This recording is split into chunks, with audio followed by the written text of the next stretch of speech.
sa aking isipan at bilang pasasalamat sa mahal kong kapatid. Pagkat ako ay merong minsan naligaw na landas. Salamat sa mga ka-chapter ko't ako'y niligtas. Salamat din sa aming council at maging sa taas. Sa pagtuwid na landas, inalalayan niyo ako na itama ang mali dahil sa mga payo niyo. Napapangiti ako sa tuwing nagbibiro kayo. At kahit na ano problema ay ating nalalampasan, ganuman kabigat ay inyong napapagaan ang loob ko dahil sa ating mga pagdadamayan. Tunay na kapatiran, taugama kailanman ang nasa isip ko't dugo. Kaya taas aking noo, sabihing 3 kilo na ko. Ipagmamalaki ko na dito ko natuklasan ang solidong samahan. Kahit sino ang kalaban ay hindi aatrasan.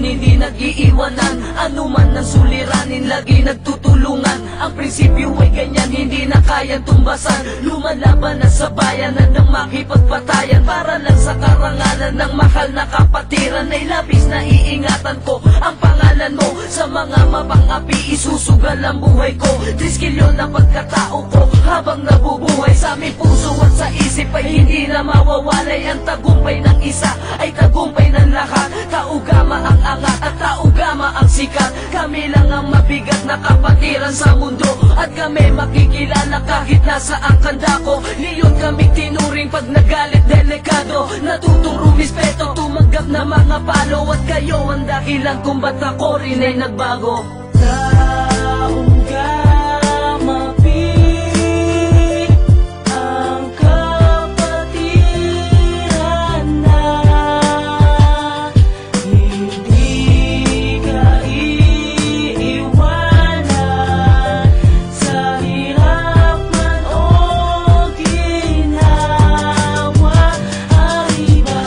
Magtapos ang awitin na to sa aking mga kapatid, sana ay naibigan nyo. Simple man itong awitin, ngunit di mababayaran. Pagkat yaman para sa akin ang mga pinagsamahan. Sadyang di malilimutan ang ligayang sandali na sa aking kalungkutan nandiyan kayo sa aking tabi. At kayo na nagsasabing lagi meron pang pag-asa. Lahat ay sama-sama mahalin ang kapatiran. Kapatiran walang iwanan, umabot man sa kamatayan. Pagtibayan pa natin ang ating pakikisama. Patuloy na tumulong maglingkod sa ating kapwa. At tayo'y maging bahagi sa bawat ngiti nila. Likas na sa atin at tumulong mula pa man nung umpisa. Hindi na nga magigiba ang ating pundasyon. Wala na ngang makakabali sa mga pangil ng leon. Mananatili habang buhay lumipas man ang mga panahon.